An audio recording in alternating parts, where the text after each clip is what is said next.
Movie के शुरू होते ही हम एक स्ट्रीट शेफ गाओ को देखते हैं। वो बहुत मजे मजे के खाने बनाया करता था। इसका एक छोटा सा रेस्टोरेंट है, मगर वो उसको साफ रखता है और अपने प्रोफेशन से भी बहुत प्यार करता है। लेकिन जो पास्ट में गाओ के साथ हुआ वो बहुत ही बुरा था। उसके फादर ने सिर्फ इसलिए उसे एक शेफ के पास छोड़ दिया कि वो कुकिंग को सीख सके। गाओ ने ये डिसाइड कर लिया था कि एक दिन वो बहुत बड़ा शेफ बनेगा और हर वो चीज हासिल करेगा जो वो अपने बचपन में ना कर सका। गाओ के फादर एक बहुत अच्छे शेफ थे और अब तक तो वो बहुत ही कमाल शेफ बन चुके थे, एक तरह के मास्टर शेफ। लेकिन उनका बेटा यानी गाओ उनसे बहुत नफरत करता था, क्योंकि उसने अपना बचपन यानी चाइल्डहुड अपने फादर के बगैर गुजारा था। वो उन्हें मिस भी किया करता था, लेकिन इससे उसके फादर को कोई फर्क ही नहीं पड़ता था। दूसरी तरफ गाओ के फादर यानी वही मास्टर शेफ भी इस बात से खुश थे कि दुनिया को नहीं पता कि इनका बेटा भी है, और ये बात गाओ को और सैड करती थी। अब सीन बदलता है और हम एक और फेमस, हैंडसम और यंग शेफ को देखते हैं। वो बहुत ही रिच और रॉयल फैमिलीज के लिए खाना बनाया करता था। उसका नाम पोल होता है। पोल का ये ख्वाब था कि वो अपने फादर के लिए अपनी कंट्री में एक रेस्टोरेंट बनाएगा। इसलिए वो अब्रोड को छोड़ते हुए और सब ऑफर्स को मना करते हुए अपनी कंट्री वापस आ जाता है। वहाँ जाकर वो एक फिश सेलर के पास जाता है और कहता है कि मुझे एक बड़ी सी मछली तो दिखाओ। तो फिश सेलर उसे मना कर देता है।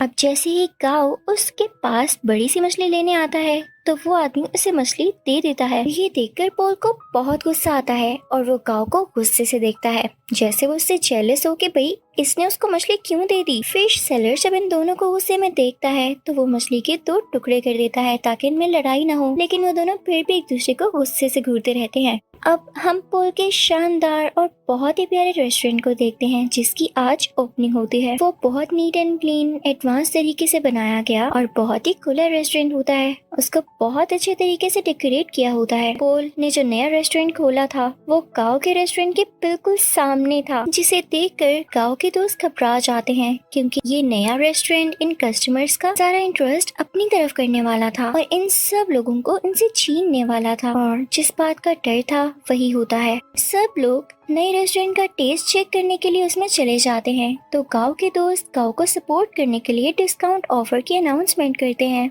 जो कस्टमर्स को वाकई में अट्रैक्ट करती है, और वो फिर से गांव के रेस्टोरेंट की तरफ चल पड़ते हैं। इस बात से पोल के दोस्तों को बहुत गुस्सा आता है और वो इनसे आके गुस्से से बात करते हैं कि तुम लोगों के साथ मसला क्या है, हमारी सक्सेस तुम लोगों से देखी नहीं जा रही। फिर एट द एंड दोनों पार्टीज में डिसाइड होता है कि क्यों ना एक कंपटीशन रखा जाए और देखा जाए कि किस शेफ के हाथ में ज्यादा टेस्ट है। अब दोनों को जबरदस्ती कंपटीशन में पार्ट लेने के लिए कहा जाता है। पहले तो वो मान नहीं रहे होते, लेकिन जब एक दूसरे को देखते हैं तो पहचान लेते हैं कि इन लोगों का सामना तो उस दिन फिश स्टॉल पर हुआ था। तो ये लोग कंपटीशन के लिए रेडी हो जाते हैं। अब टेबल लग जाता है और उस पर एक बड़ी सी फिश रखी जाती है जिसको इन दोनों ने काटना था। अब सबसे पहले पोल फिश को काटता है और उसके कांटे बहुत स्मूथली और तेजी के साथ निकालने लगता है। उसका ये तरीका सबको बहुत पसंद आता है। अब वो फिश फेंकता है गाओ की तरफ। गाओ भी फिश को बड़े अच्छे तरीके से काटता है और उसकी स्किन जब सबको दिखाता है तो उस पर जरा सा भी फ्लैश नहीं होता, यानी उस पर जरा सा भी फिश का मीट नहीं लगा होता। तो उसको भी सब बहुत एडमायर करते हैं, यानी दोनों की बराबर तारीफ होती है। अब वहाँ एक चेयरमैन भी होते हैं जो उनसे कहते हैं कि एक इंटरनेशनल कुकिंग कंपटीशन होता है, मुझे लगता है कि तुम दोनों को उसमें पार्ट लेना चाहिए। अब दोनों को प्रूव तो करना था कि इनमें से कौन बेस्ट शेफ है। तो दोनों रेडी हो जाते हैं। अब पोल मीडिया को बताता है कि मैं फ्रांस में कुकिंग करता था और चाइना आकर मैंने फील किया कि अब भी लोग पुराने तरीकों का यूज करके कुकिंग करते हैं। और जाहिर है ये बात वो इनडायरेक्टली गाओ को ही कह रहा था और इसे देख के गाओ को बहुत गुस्सा आता है।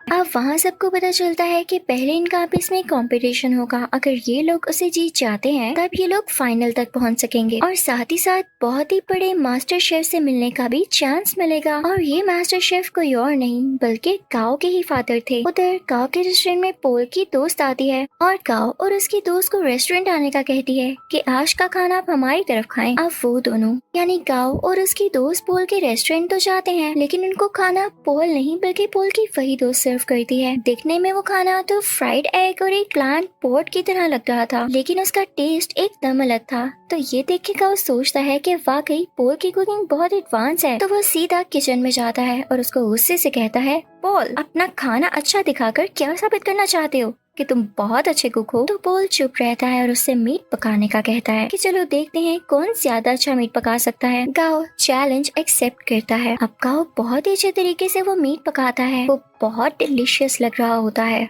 अब पोल उसे कहता है कि मैं तुम्हें सेम रेसिपी के साथ ये डिश बनाकर दिखाता हूँ। पोल शुरू करता है और सेम डिश बहुत ही कम टाइम में बना लेता है। जब गाओ उसको स्मेल करता है तो उसे अपनी डिश में और इसकी डिश में कोई फर्क नहीं लग रहा होता। तो वो समझ जाता है कि वाकई इसके पकाने का तरीका बहुत एडवांस है। वो उदास हो जाता है और वहाँ से चला जाता है। अब गाओ को कोई कहता है कि उसे उसके फादर बुला रहे हैं। गाओ अपने फादर के पास जाता है और कहता है कि अब आपने मुझे क्यों बुलाया, जबकि आप ये बात मानते ही नहीं कि मैं आपका बेटा हूँ। तो मास्टर शेफ उसे कहते हैं मैंने ऐसा इसलिए किया ताकि दुनिया ये ना कहे कि तुम मेरे बेटे हो, इसलिए तुम इंटरनेशनल कंपटीशन तक पहुँच सके, बल्कि मैं तो यही चाहता हूँ कि तुम खुद ये करो। तो गाओ कहता है डैड मुझे वैसे भी आपकी सपोर्ट की जरूरत नहीं, जब मुझे आपकी जरूरत थी तब आप मेरे पास नहीं थे। खैर मैं अब ये साबित करके दिखाऊंगा कि मैं वो हासिल कर सकता हूँ जिसकी वजह से आपने मुझे छोड़ा। अब गाओ यहाँ से चला जाता है क्योंकि उसे अपने डैड की किसी भी बात पर यकीन नहीं होता। अब next day international cooking competition होता है। सब प्रिपरेशन की जा चुकी होती हैं। कॉम्पिटेंट्स यानी पोल और गाओ भी रेडी होते हैं। टाइम स्टार्ट होता है।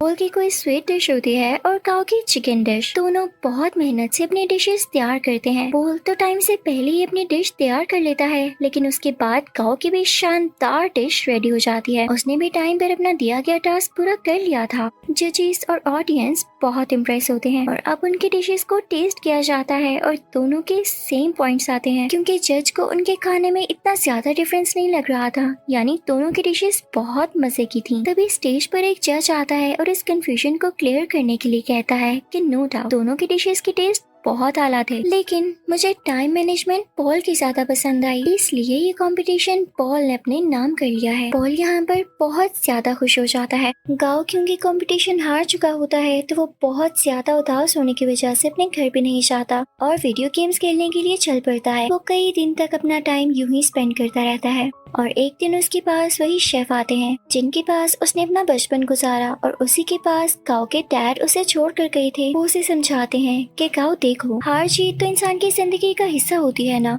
अगर आज तुम नहीं जीत सके तो क्या जरूरी है कि कल भी नहीं जीत पाओगे। लेकिन गाओ घर जाने के लिए तैयार ही नहीं था। उसे बहुत समझाने के बाद कन्विंस कर लिया जाता है कि उसे घर जाना होगा और अगले कंपटीशन की तैयारी करनी होगी। अब पोल बहुत ज्यादा खुश होने की वजह से अपने रेस्टोरेंट जाता है। वो बहुत एंजॉय करता है। उसके सामने उसके दोस्त बैठे होते हैं तो बातों बातों में उसके दोस्त उसे कहते हैं पोल तुम अपनी दोस्त को चांस क्यों नहीं देते हो, वो इतने टाइम से तुम्हारे साथ है, तुम उस पर ट्रस्ट तो करो, उसे अलाउ करो कि वो इंटरनेशनली तुम्हें रिप्रेजेंट कर सके, तुम्हारे रेस्टोरेंट का नाम ऊंचा कर सके। तो पोल उसे कहता है हाँ वो मेरी अच्छी दोस्त जरूर है, इस बात से मैंने मना नहीं किया, लेकिन यार उसे खाना तक पकाना नहीं आता, वो कैसे मेरे रेस्टोरेंट को इंटरनेशनली रिप्रेजेंट कर सकती है। तो उसका दोस्त और बातें करने लगता है और उसकी बातों से ये लग रहा होता है जैसे ये उसकी दोस्त के साथ ही मिला हुआ है और इनके दिल में लालच आ रही है। तभी वहाँ पर पोल की वही दोस्त आती है और उसके सामने सूप की 2 कप्स रखते हुए कहती है पोल क्या तुम मुझे बता सकते हो कि इनमें से किस में सॉल्ट ज्यादा है। तो यहाँ पर पोल खामोश हो जाता है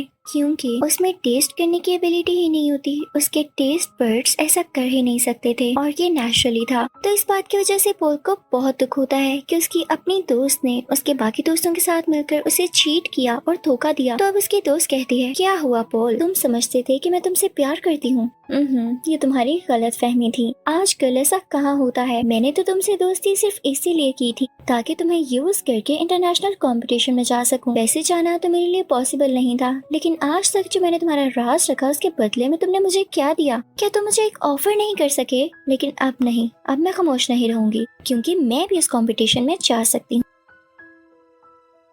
अब यहाँ पर एक और बड़ी बात रिवील होती है कि पोल की दोस्त पोल के ही दोस्त के साथ मिलकर पोल को चीट कर रही थी क्योंकि वो दोनों अब रिलेशनशिप में थे और पोल के अगेंस्ट ही एक साजिश यानी कॉन्स्पिरेसी चल रहे थे कि पोल के रेस्टोरेंट को बेच देंगे और उनसे जो पैसे आएंगे उनसे अपनी लाइफ स्टार्ट करेंगे। लेकिन पोल भी ऐसा होने दे नहीं सकता था। पोल बहुत उदास हो जाता है और अपने रेस्टोरेंट से बाहर आ जाता है। रात हो चुकी होती है और वो बाहर बैठकर ड्रिंक करने लगता है। तभी उसे गाओ भी देख लेता है और उसके पास आके कहता है पोल तुम उदास क्यों बैठे हो यार, तुम तो जीत चुके हो, तुम्हें खुश होना चाहिए। तो पोल उससे कहता है हाँ जीत तो चुका हूँ पर हार भी बहुत कुछ चुका हूँ। खैर तुम छोड़ो, तुम्हें एक बात बताता हूँ, सामने ये बैनर देख रहे हो, वो इनफैक्ट गाओ के फादर यानी उसी मास्टर शेफ की पिक्चर होती है। तो पोल उसकी तरफ इशारा करके कहता है कि ये मेरे आइडियल हैं, मैं चाहता हूँ मैं इनकी तरह बनूं। तो गाओ आगे से हल्का सा मुस्कुराता है और कहता है पोल, ये मेरे फादर हैं, तुम यही सोचते हो ना कि अच्छे इंसान है और तुम इनके जैसा बनो, तो मैं तुम्हें बताऊं मेरे फादर दिल के बहुत बुरे हैं। गाओ उसे अपने पास्ट की स्टोरी बताने लगता है कि उन्होंने मेरे साथ क्या क्या किया। पहले तो पोल कहता है गाओ तुम मजाक कर रहे हो यार, बस कर दो। लेकिन गाओ उसे बताता है नहीं, वो मुझे बचपन में वाकई में छोड़ गए थे, सिर्फ इसलिए कि मैं उनके प्रोफेशन को अपना नहीं पा रहा था। मैंने अपना सारा बचपन उनके बगैर गुजारा है। तो पोल कहता है अच्छा उदास नहीं हो, अब हम क्या कर सकते हैं। तो गाओ से कहता है बॉटल्स फेंक सकते हैं। तब वो दोनों खाली बोतल्स उस बैनर की तरफ फेंकने लगते हैं और बहुत खुश होते हैं। यहाँ पर इन दोनों में दोस्ती हो जाती है और ये सीन बहुत ही ज्यादा क्यूट है। अब पोल जब वहाँ से अपने रेस्टोरेंट वापस जाता है तो देखता है कि उसके दोस्त उसके रेस्टोरेंट का सौदा कर रहे होते हैं। तो पोल उनसे कहता है ये क्या हो रहा है, तुम लोग मेरी इजाजत के बगैर ऐसा कर भी कैसे सकते हो। तो उसके दोस्त उससे कहते हैं मुझे ये बताओ इंटरनेशनल कंपटीशन में अपने साथ किसको लेकर जाओगे, क्योंकि राउंड 2 में अकेले नहीं पका सकते, आपके साथ आपका पार्टनर होना लाजमी होता है। क्या तुम अपनी दोस्त को लेकर जाओगे। तो पोल कहता है मेरा दिमाग नहीं खराब, मैंने डिसाइड कर लिया है कि मैं किसे अपने साथ लेकर जाऊंगा जो कि वाकई डिजर्विंग है। पोल यहाँ पर गाओ का नाम लेता है। तो ये सुनकर उसके दोस्त काफी जेलस होते हैं। उनमें से एक कहता है पोल याद रखना तुम्हारा करियर मिट्टी में मिल जाएगा। तो पोल उसे अपने सर से हिट करता है, उन सबको वहाँ से भगा देता है। जब ये सारे लोग चले जाते हैं तो गाओ का वही गार्डियन शेफ पोल से कहता है पोल वाकई तुमने ये सोचा है कि तुम गाओ को अपने साथ लेकर जाओगे। तो पोल कहता है हाँ क्यों नहीं, और साथ ही वो गाओ के शोल्डर पर पैट करता है और कहता है हाँ ये डिजर्विंग है। सब बहुत खुश होते हैं। अब यहाँ पे कंपटीशन की तैयारियां शुरू हो जाती हैं। दोनों में ये डिसाइड होता है कि पोल गाओ को अपने नए तरीके सिखाएगा, जबकि गाओ पोल को अपने पुराने तरीके जिस तरह से वो कुकिंग करता है। गाओ पोल से कहता है तुम परेशान मत होना, अगर तुम्हारे टेस्ट बड्स काम नहीं करते मैं तुम्हारा टेस्ट वापस लाने में तुम्हारी मदद करूंगा। वो उसे समझाता रहता है कि इस तरह करो।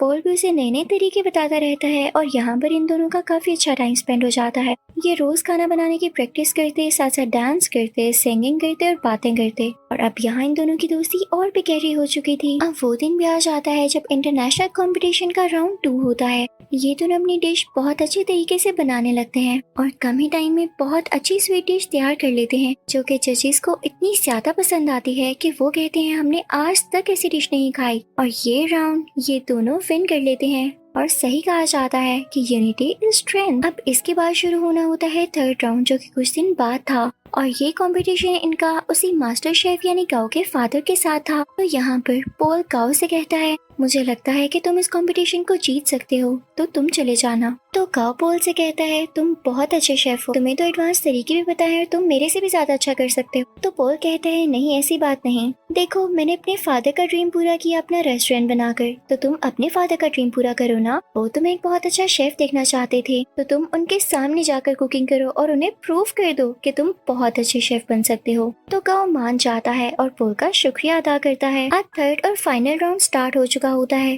दूसरी तरफ मास्टर शेफ भी अपनी डिश बनाने लगता है। अब गाओ भी शुरू हो जाता है, लेकिन शुरू होने से पहले ही उसे अपने बचपन की कुछ यादें आने लगती हैं, जहाँ पर उसके फादर उसे छोड़ गए थे और उसे काफी बच्चे बुली किया करते थे। वो उन्हीं यादों में खो जाता है। उसके फादर आकर उसके मुंह पे पानी गिराते हैं और कहते हैं अपना काम शुरू करो। तो अब यहाँ पर गाओ कुछ बनाना शुरू करता है। दूसरी तरफ गाओ के फादर यानी वही मास्टर शेफ बहुत ही ज्यादा प्यारी स्वीट डिश बनाते हैं, जैसे फायर लगी हो और उसमें से एक फूल निकल रहा हो। उस फूल का बहुत ही आला टेस्ट होता है। जजेस को ये बहुत ज्यादा पसंद आता है। और जब गाओ की बारी होती है कि वो अपनी डिश दिखाए कि उसने क्या बनाया है, तो वो एक बाउल में नूडल्स बनाकर सीधा अपने फादर के पास जाता है और उनको वो प्रेजेंट करता है। मास्टर शेफ उसे टेस्ट करते हैं तो वो नूडल्स उन्हें बहुत अच्छे लगते हैं। और ये वही नूडल्स होते हैं जिनकी वजह से गाओ को उसके फादर से डांट पड़ी थी कि तुम तो नूडल्स तक नहीं बना सकते। और आज गाओ ने इतने मजे के नूडल्स बनाए थे कि उसके फादर उसे खाना ही नहीं छोड़ते और नूडल्स को वाइल्डली खाने लगते हैं। वो अपने बेटे को रोक के कहते हैं शाबाश बेटा, तुमने बहुत अच्छे नूडल्स बनाए। वो यहाँ पे काफी इमोशनल हो जाते हैं। तो ऑडियंस को भी पता चल जाता है